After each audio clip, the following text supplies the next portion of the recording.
صلى الله عليه وسلم في بيان نعمة الأمن قال: من أصبح منكم آمنا في سربه معافا في جسده عنده قوت يومه فكأنما حيزت له الدنيا بحذافيرها. السرب يعني البيت أو الدار أو الوطن، فاتقوا الله في وطنكم وتعاونوا على تحقيق الأمن فيه تنعموا بالسلام والاستقرار ويديم الله عليكم النعم والراحة. يتي الله سبحانه وتعالى تدد مونو توغو سنيدو handdo yettede moƴƴiɗo e meɗen waɗi en ɓiɓɓe adama tedduɓe, waɗi en julɓe, waɗi en kam moftenelaɗo muhammadu sallllahu alayhi wa sallam. moƴƴori e meɗen nemaji e moƴƴereji ko o neemi e maɓɓe, o moƴƴi e maɓɓe kon. o wi: falyabudu, awa yoɓe rewgoyi kori rabba hadha al bayti, jeyɗo ndu suudu ɗo, alladi on at'amahum, ñamminɗoɓe min ju'in, ñamminɗoɓe hariɓe weela, okkoriɓe ko ɓe ñaama, waɗani ɓe ɓuttu, hariɓe huli, hari yimɓe no iwranaɓe nokkeeli fof ara yana e maɓɓe. kamɓe Allah waɗi ka maɓɓe ɗon ko ɓuttu naayo goɗɗo waɗɗon hay fus, hay si goɗɗo bonni dogi ari fattike ɗon, fanni himo nder ɗon o naayo nange. onni Allah waɗanɗoɓe o ɓuttu ɗo, waɗanɗoɓe nde harande, kodi yoɓe rew o yo, sabuna ko rewgol Allahu on e andita nemaji e moƴƴereji ko o nemini on tikko, ko ɗum watta ha nema on duumo hara o iwali. ko dullangol Allah ma askintinna nema on harana e Allah, ko ɗum watta ha Allah ɓoora nema o. hiɗen seedo wonde reweteɗo e hoore gonga ala si wona o Allahu goto, o ala mo kafidi, o ala ɗimmo, wona ka tagugol, wona kadi ka rewegol, ko kanko tum tagi, ko kanko tum kadi hana rewede. hiɗen seedano o nelaɗo meɗen Muhammad ibn Abdillah ibn Abdul Muttalib,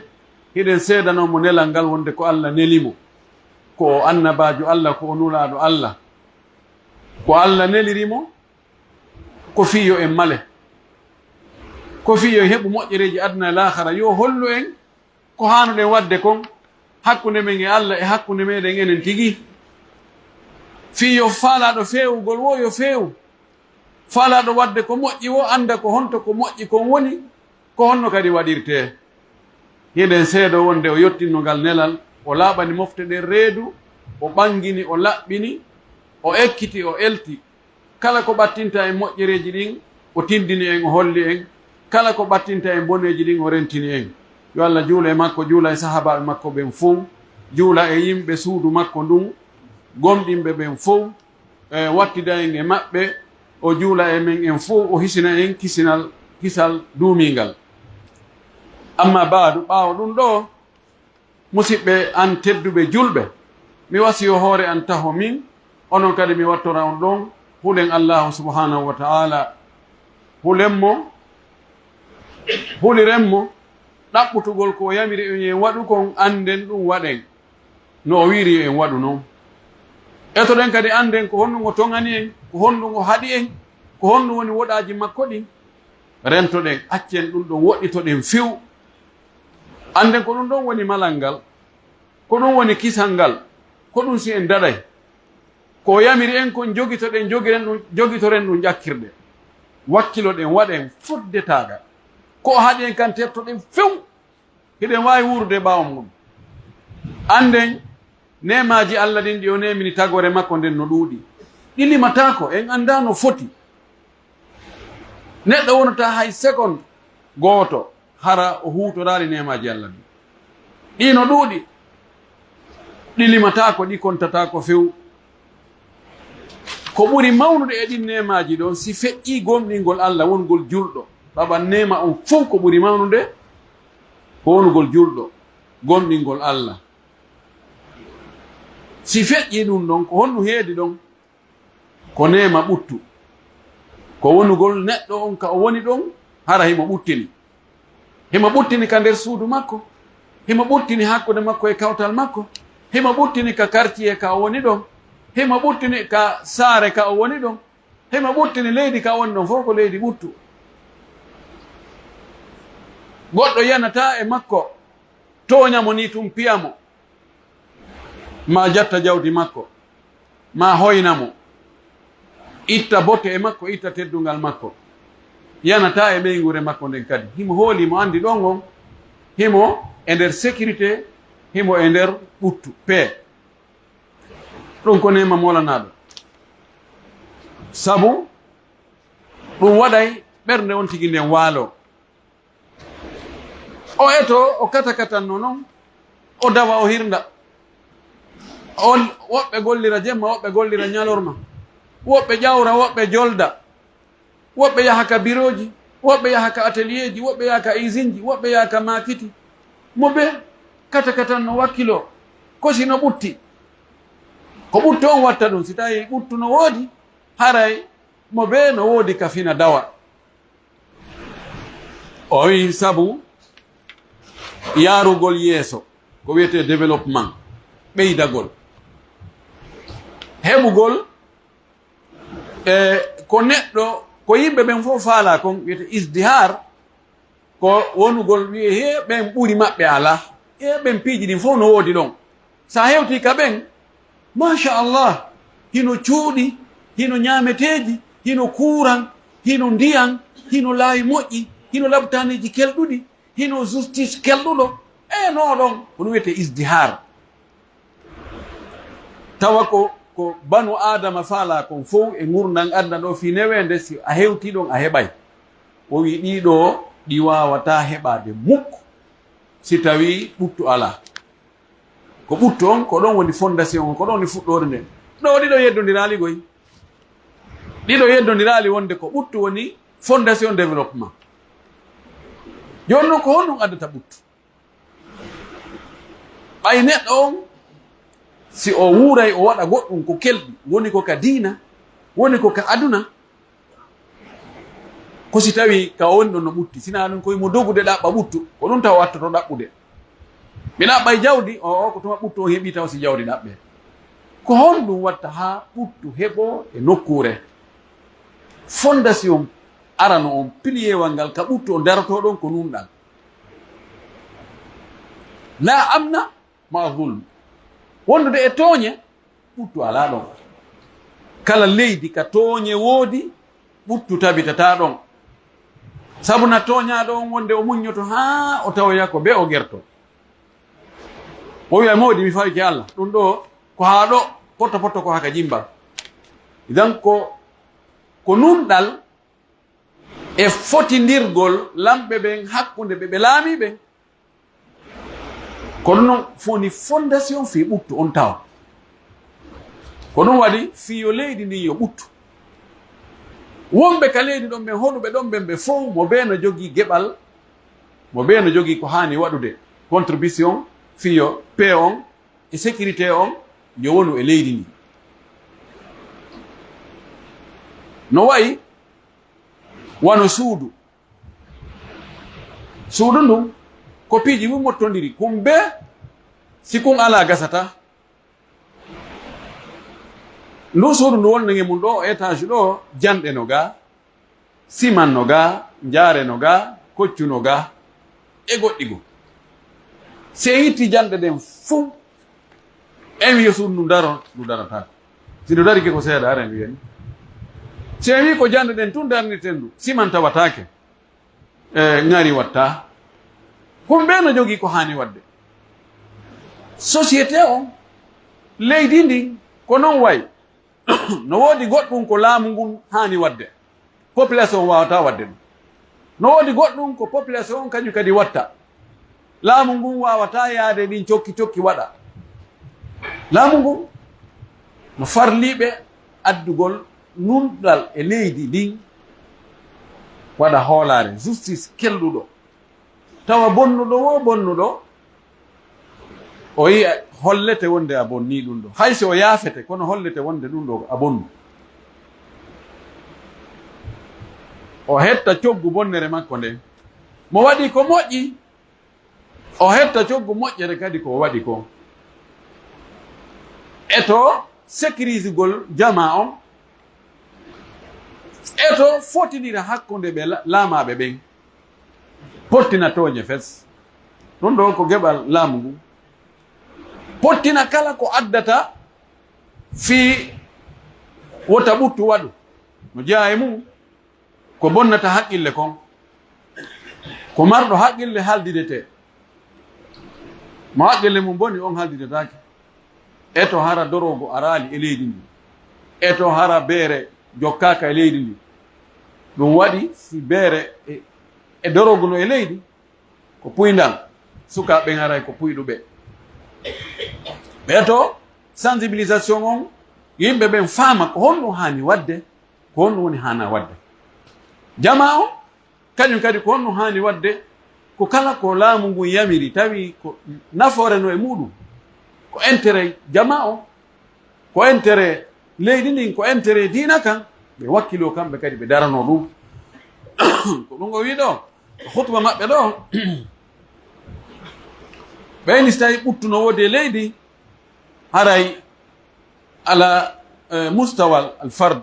e niveau individu goto kala goto hara no wakkilnade hoore mum no katakatannade no wiruɗen noon mo ɓe e golle hum muɗum mo ɓe ko tañƴini ko ɗum ɗo watta heɓa gonngel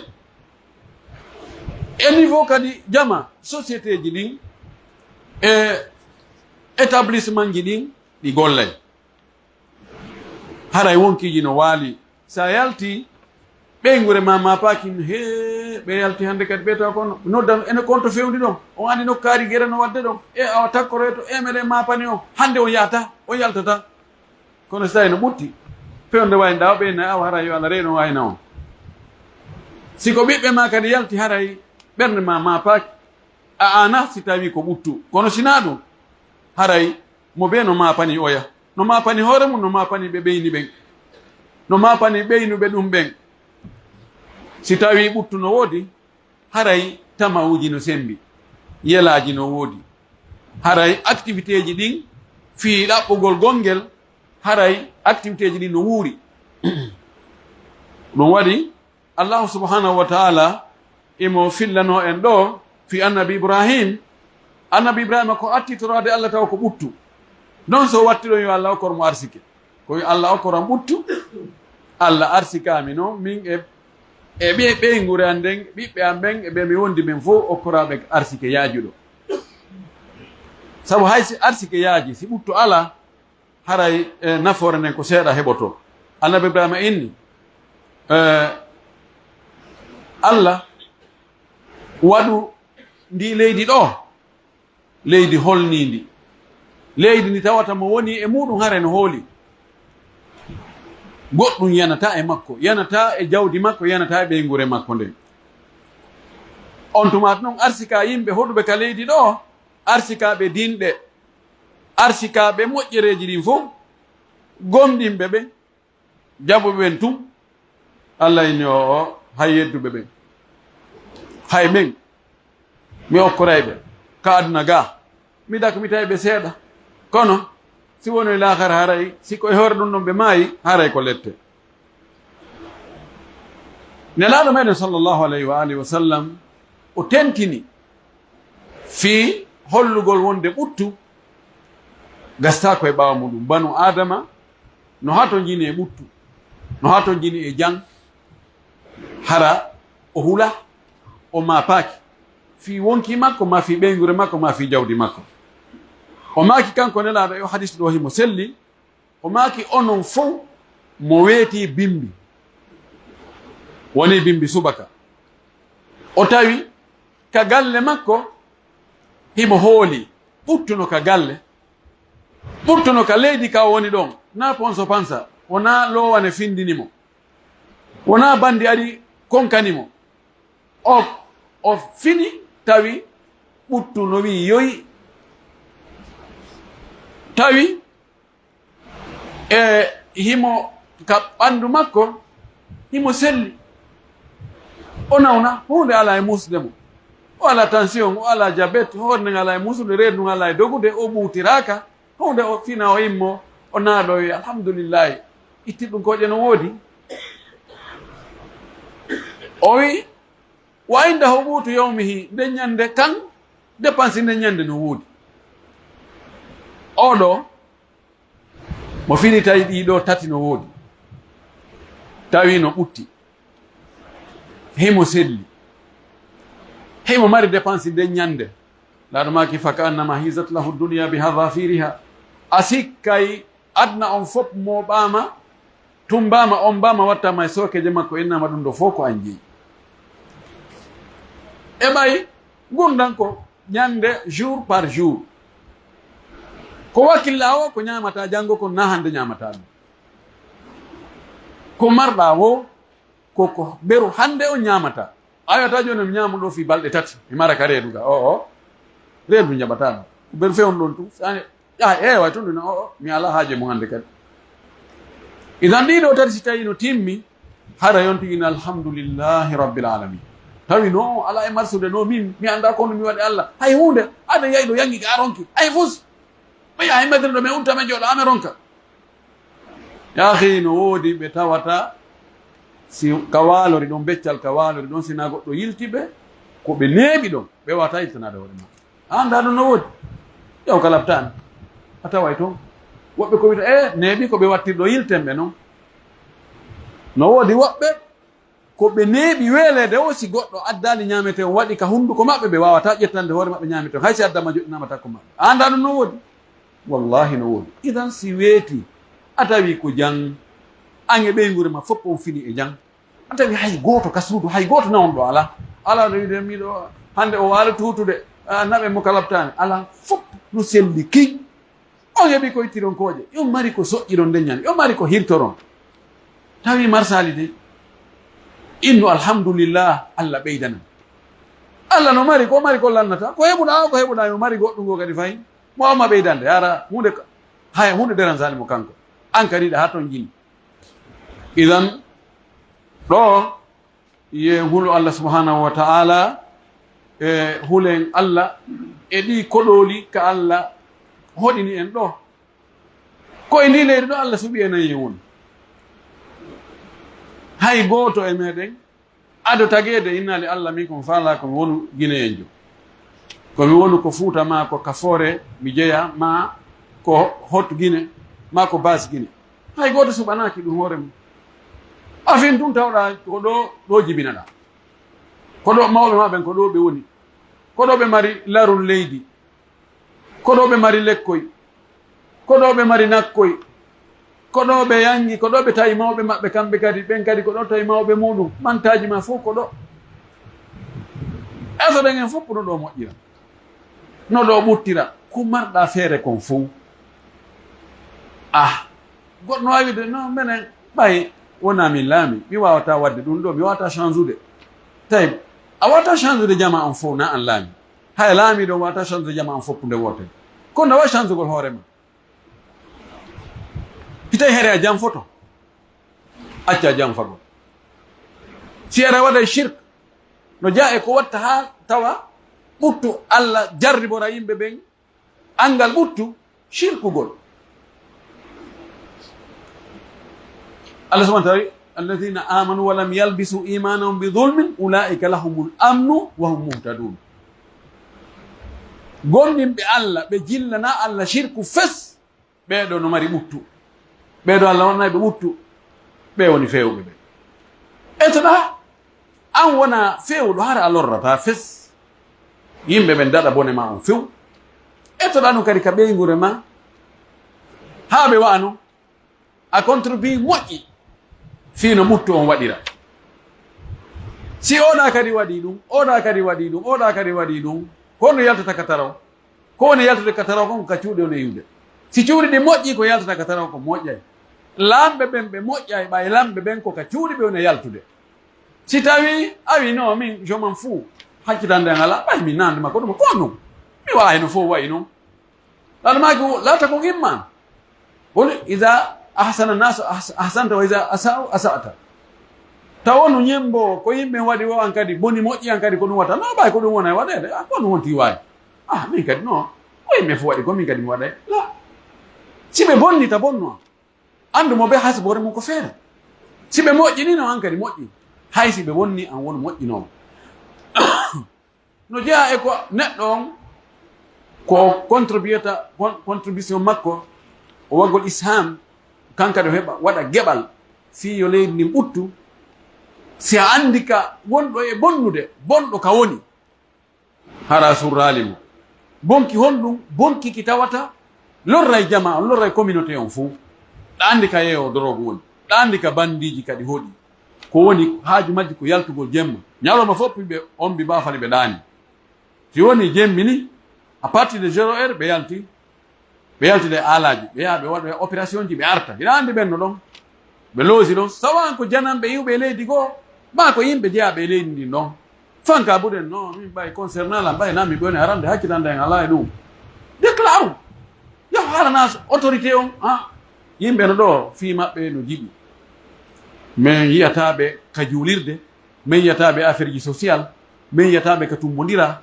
ko aya tumɓe moltoɓe naata ɓe ferma baafal kurungal hara a walli kono ko non haja janngo hande ko goɗɗo goo ɓe yahani no gasa janngo goo ko hamɓe aranta ma haysina kamɓe aranma ɗi mo maɓɓe aranoyte idan ɗon ɗo haray koyen hul allah en fof eto ɗen no ɓuttu wonira ka leydi meɗen fodde taaga mo ɓe ko waɗi kon e ko wi kon ko ɗum o landitorte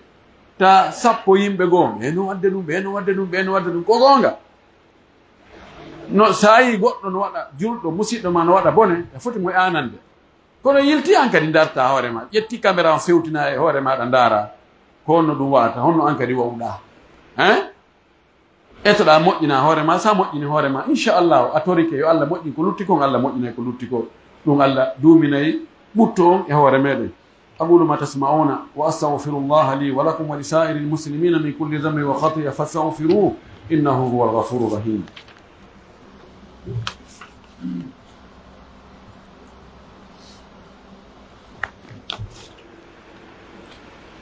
الحمد لله رب العالمين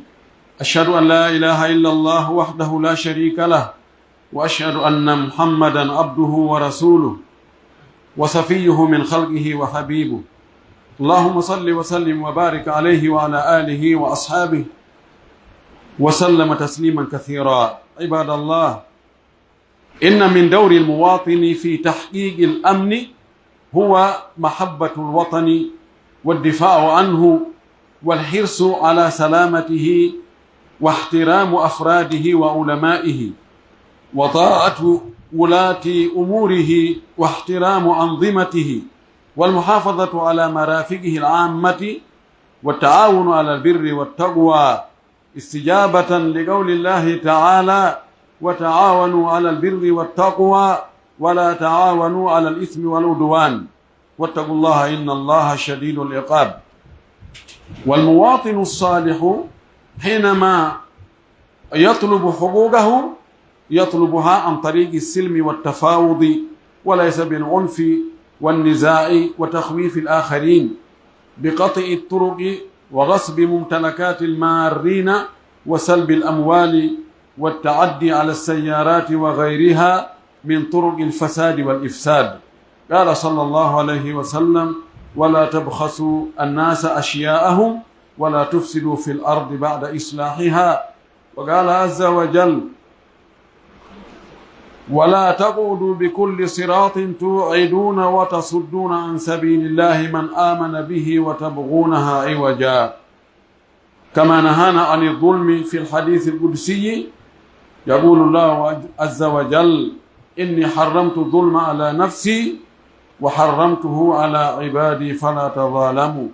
يتي الله سبحانه وتعالى جيدون دي تاغوري فوكو كانكو tagi ko kanko kadi jeeyi o en yettimo ono hana yettede jarne sabu nahimo mari ko ɗuuɗi hiɗen seedo ko kanko to woni reweteɗo goɗɗo go e gonga ala si wona kanko ala mo kafidi kadi tagore nden fof ko feere koko taga ko kanko to woni taguɗo on tagore nden mara geɓal e laamu makko ngu e gotankako makko ngu hiɗen seedanomo ɗum hiɗen seedano nelaɗo meɗen Muhammad sallllahu alayhi wa sallam nulal ngal ko o nulaaɗo Allah ko o jiyaɗo Allah noon na kanko woni Allah. yo Allah juulo e makko juula e sahaba makko ɓen fof juula yimɓe suudu makko ndun e ɓe nguure makko nden fof juula e men en fuu o hisina kisal duumingal ɗuuɗungal amin musidɓe julɓe haray no jeeya e lowre ko citoyen jo on o haani waɗugol fii yo ɓuttu wonu ka o hoɗi ɗon yo wonu ka leydi makko ene rôle citoyen jo on fii heɓugol paix et sécurité taban ko noon woni fandare maɓɓe nden ka hutuba ɗo ko no ɓuttu heɓora ka leydi no sécurité heɓora ka leydi no yimɓe ɓe wuuridira ka hoore leydi ɗo hara koye hoore jang goɗɗo to ñaali oya yo no rôle ma lowre ma sengo neɗɗo hoɗoɗo ka leydi ɗo on kan kadi ko honɗum o haani wattude toon birikire makko nden kanko kadi fii mahugol suudu ɓuttu ndun o wi fiyo ɓuttu wonu taho koye on tigi yiɗu leydi mum ndin yiɗugol ka hoɗi ɗon taho ko tuma yiɗuɗa hunde si dankoɗa nde si hiwande si marande ka si tawi hunde a faalaka nde a tampata fimayde neɗɗo tampanta ko faalaka idan yiɗugol leydi mum ndi hande ka fewdiɗen ɗo mo ɓe yotoro Allah yo Allah moƴƴinka mum kono ko wona e dogede ko ka yimɓe ɗum si yarini ɗum accoyaygoy leydi ɓe leydi hande no maapode yimɓe mum ɓen fayda sa yahi toon hay sa heɓi gongel kono a heɓay kadi a heɓay hoyende so wono o haray ɓe andinte wonde anaɗo jeeyaɗagoy ko to yiwɗa hay si ɓe jonnima kaydi e nokkeli goo se aroyi ɓe andinte wonde awa ɗo ko a koɗo ɗo ko to jeeyaɗa idan etagol yiɗa ka muɗum eto ka mum no ɓuttira haɗa ɗum ɗo no hanani yimɓe kafuɓe leydi ni fof laamiɓe e laamaɓe fuu no jeeya e muɗum ko watta ha on tigi wakkilo fi ka mum no ɓuttira si o yiɗi o defandugol leydi makko ndi ɓer ko mari feere kon o eto leydi makko ndi yowonu hisundi ndi wona ɓuttundi o teddina yimɓe ɓe o Allah kafi mo hoɗugol ka leydi ɓay Allah landaki en ko si o addi en ɗo no wiɗen noon ka fuɗɗode ɓe Allah waɗi on kafi ndi leydi ndin ɗo a yaltintamo o yaltintamo a wawata taƴude laral leydi ma ndi rondoɗa naɓa nokkugo inna min ɗo min e oɗo min gasta wondude ko etagol no hejjira teddinamo ɓeru ko hani teddinde kon teddina karamakoɓe leydi ka wonɗa ɗon no wodi woɓɓe goo haray karamakoɓe leydi goo no teddi e makko kono karamakoɓe ka makko ɗo ɓen no hakkitande makko ala inde wonno kiidi ko lekki kono ñawdortaki ɓayno wonda no wogodirede non ɓenen hakkitande mala ko ɓe wolata tawa jasuɓe ɓen ɗon siko leydi goo tawi ko ɓen ko ɗum cheikh kaari e maaki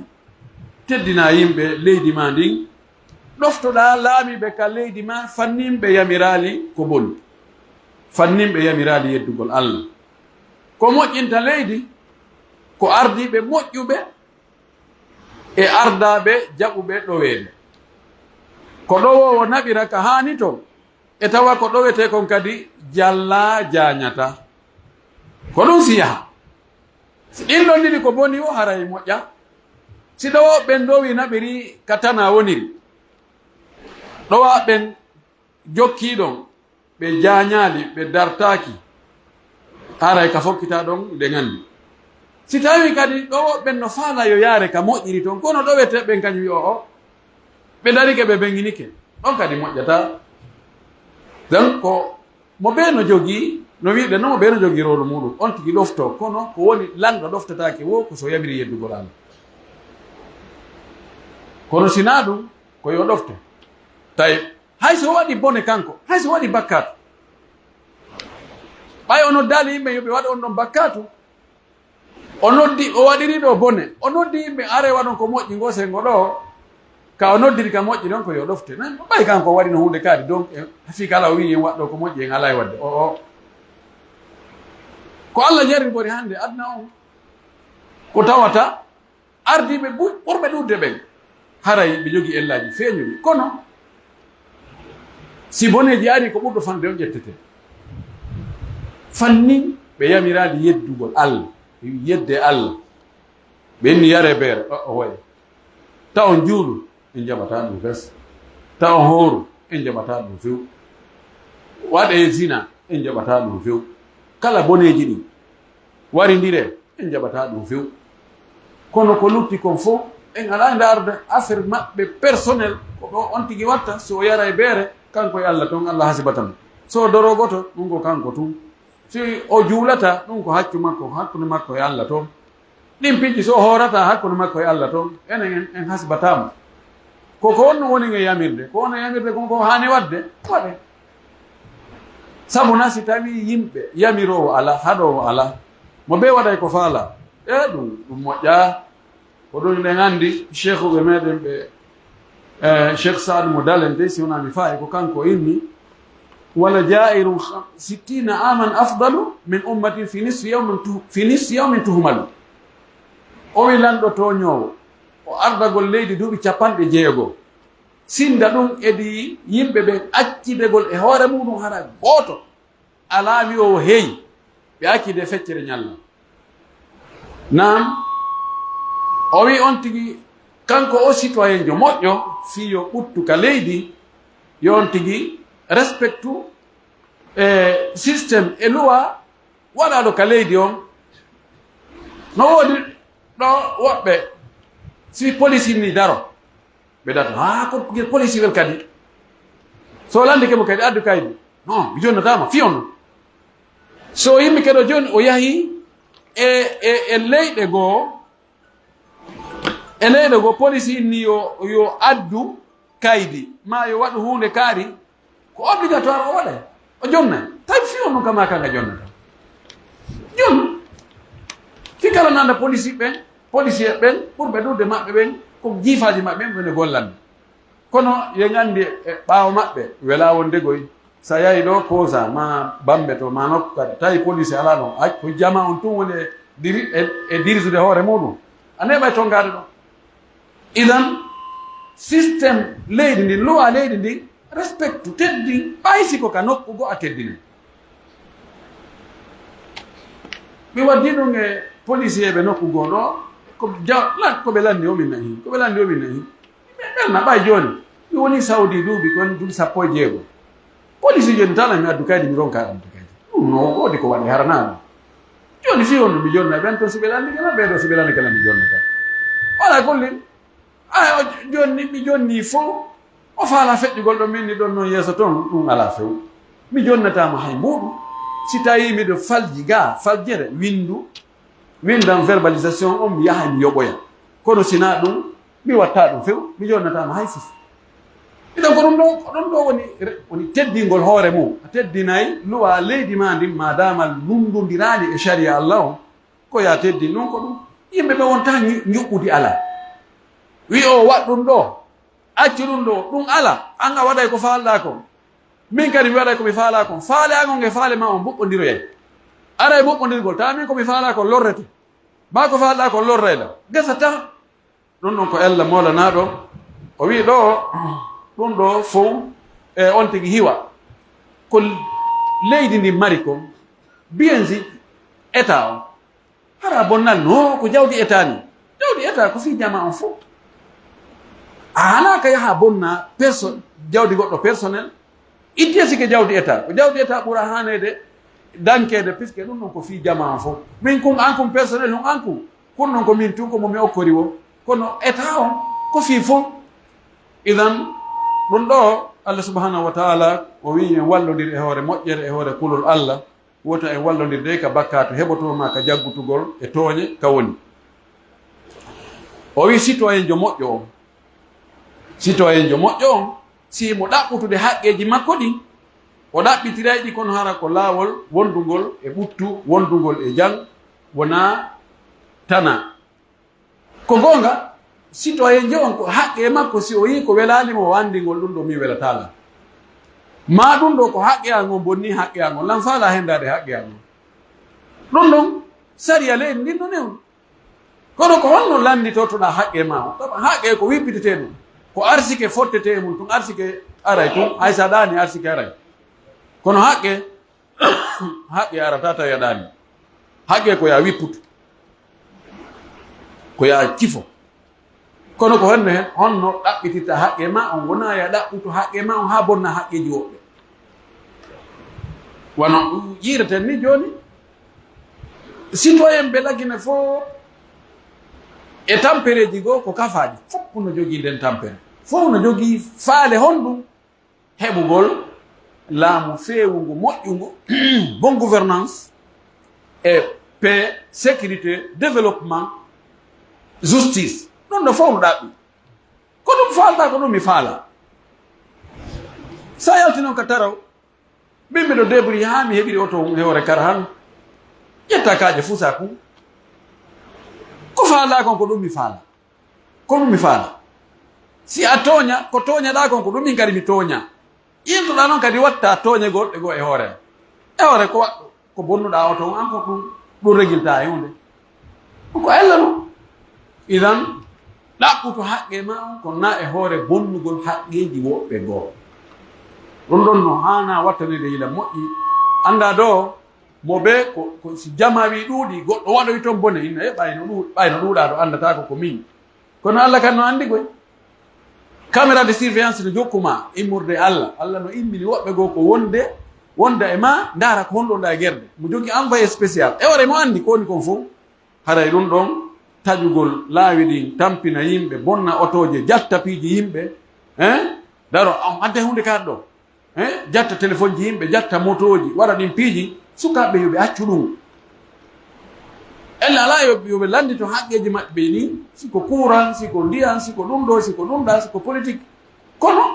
wona yoɓe violu yimɓe citoyen ɓe innocent ɓe faalaɓe koɓe faala ko ɗum ɗo gara ko tooña noon ɗum ɗo yoɓe watta yiɗa ɗum ɗon ko angal pinal angal andugol ko honɗum faala si a andi ko faalaɗa kon ko ka rewete ha ɗum heɓo ɗon ko ɗon rewata sina ɗum a bonna joni inde ma a woni yo ko a iya tooña sengo goo kono an tooña ko waɗɗa kon ɗum ɗon buumi ko tooñaɗa ko no waɗa si a anda no waɗa revendication e faaleji ma ɗi ko revendication mo waɗɗa on tigui ko on nangete yimɓe ɓe fof hutoma ɓe wiya mo liɓuɗa on waylitike ma o liɓe ha o gayna kono o waylito o liɓama ha gayna o waylitoma yimɓe gara tawa moɓe tawi no hoore o ɓenna kon ɗon liɓu ta noon kon attino liɓude kono fewno ko liɓatare yimɓe ngalaɗo yimɓe gargol tawi o waylitike wonti hoore koye ngo liɓi mo no komi attiramo liɓude marsata idan naya ɗaɓɓitir tawa ko ya lorru allah subahana taala faalaka lorrowogoy faalaka bonnomo fes allah subahana taala wi wala tabahasu nnasa asiyahum wota on ɗuyta yimɓe ɓe piiji maɓɓe ɗi haqqeji maɓɓe ɗi taw on ɗuytan ɓe ɗi wota on yahu kawar leydi ɗo e bonnugol ɓaawa leydi ndin allah moƴƴiniri ndi limanu ko moƴƴine allah no yiɗi moƴƴinoɓen wota on bonnu yimɓe annabi huuɗu ɓen fayda ko bone gooto ɓe waɗa hen ton allah lettiri bakkatu gooto honno ɓe waɗayno ko taƴugol laawi ɗin daro hulɓina yimɓe ɓen ko ɗum waɗi o wiiɓe wala taqudu bi kulli siratin tuiduna wa tasudduna an sabilillahi man amana bihi tabugona yiwete sakkagol yimɓe ɓen fokkotoro yaagol o ɓen yeyi ka or o heɗoyke ɗon ha o ƴetti ideji makko ɗumen waray o baara hakkude yimɓe ɓen e annabi huudu bone maɓɓen ko oɗo allah letti ɓe idan laawol ngol ko ya terto accu laawol ngol rewɓeɓen ɓe feƴƴa si tawi noon no woodi ko hato jinɗa an kadi landoɗa ko hato jinɗa kon haqqeji ma ɗi allah subahana taala o yiɗa toñugol ko ɗum waɗi o wi hadisul qudusi o wi min mi harmini toñugol e hoore mi toñata fes e hoore si allah ko toñanoɗo so toñima wullitoɗa hon to ala ka wullitoɗa wona nations unis wona union européen wona cda o wona union africain kono o wi kanko mi toñata min fes o wi hakkude mon kadi onon ɓe jiyaɓe an mi harmini toñugol wota on toñi ndini wuta toñu ɓeygure ma no fiya wawa ta toñu gollowo ma on fiiɗa wawama ta toñu kawtal ma fi o ala ka wullito ta toñu miskino on ɓayi mi a ɓurimo doole ta allanɗo on ɓayi ko fii ko allaami fewn ɗon ko an jogii doole ɗe wota toñu ɓe laamiɗaɓe sabu no neɗɗo ko Allah okkori mo ñande goo jattay ko woni soobe wo ko gonɗinal ngal ko peewal ngal ko kulol Allah ngol ko wongol honnête hara toñata en torki Allah yo Allah waɗe en moƴƴuɓe Allah waɗe en huloɓe Allah ta Allah waɗe en toñoɓe torki Allah ɓe wonɓe toñude yo Allah accimɓe toña ɗen yo Allah jaɓutu ko ɓe toñirta ko nge juuɗe maɓɓe jonna ɗum mo toñata en torki Allah waɗe julɓe moƴƴuɓe Allah waɗa en ɓuttu e ndi leydi en torki Allah ɓe lamɓe yo Allah fewnuɓe yo Allah moƴƴinɓe Allah okkore arsuke gouvernement moƴƴo hara ko hulayɓe Allah haray ko moɓidiraɓe ɓiɓɓe lagina ɓe fof e hoore goonga e hoore peewal e hoore ɓuttu e hoore justice e hoore développement en torki Allah subahanahu wa taala Allah hawri toɗɗaɓe ɓen e muɗum ko yiɗi ko yarli hara koko wondi e nafoore en torki Allah subahanahu wa taala enen kadi yo Allah waɗo e citoyen ɓe moƴƴuɓe waɗaɓe hulayɓe Allah hulayɓe haqqe en torki Allah yo Allah waɗo e moƴƴuɓe Allah waɗo e julɓe torki Allah subahanahu wa taala mawɓe meɗen ardiɓe yo allahu yaafoɓe e geɗal men ɓe yo allahu fewnuɓe torki Allah yo Allah ɓeydan marɓe jawdi ɓe jawdi maɓɓe ɗi waɗa barki e mayri ɓe maraɓe yo allahu okkorɓe julɓe nawnuɓe yo allahu sellimɓe torki Allah subahanahu wa taala yo allahu waɗo en fof moƴƴuɓe manaɓe naata ɓe aljanna allahumma anta allahu la ilaha illa anta subhanaka inna kunna min adh-dhalimin allahumma anta al-ghani wa nahnu ad-du'afa وأنت الغني ونحن الفقراء وأنت على كل شيء قدير اللهم أنت الأول والآخر والظاهر والباطن وأنت على كل شيء قدير اللهم إنا نسألك الهدى والتقى والعفاف والغنى اللهم أصلح لنا أمورنا كلها اللهم أصلح لنا أمورنا كلها بمنك وجودك وكرمك يا أرحم الراحمين ربنا لا تدع لنا ذنبا الا غفرته ولا دينا الا قضيته ولا هما الا فرجته ولا مبتلا الا عافيته ولا مريضا الا شفيته ولا جاهلا الا علمته ولا ولدا الا اصلحته ولا حاجه من حوائج الدنيا هي لك ولنا فيها صلاه الا قضيتها ويسرتها وامتنا عليها بمنك وجودك وكرمك يا ارحم الراحمين ربنا آتنا في الدنيا حسنه وفي الاخره حسنه وقنا عذاب النار اللهم صل على محمد وعلى ال محمد كما صليت على ابراهيم وعلى ال ابراهيم وبارك على محمد وعلى ال محمد كما باركت على إبراهيم وعلى إبراهيم في العالمين إنك حميد مجيد سبحان ربك رب العزة عما يصفون وسلام على المرسلين والحمد لله رب العالمين.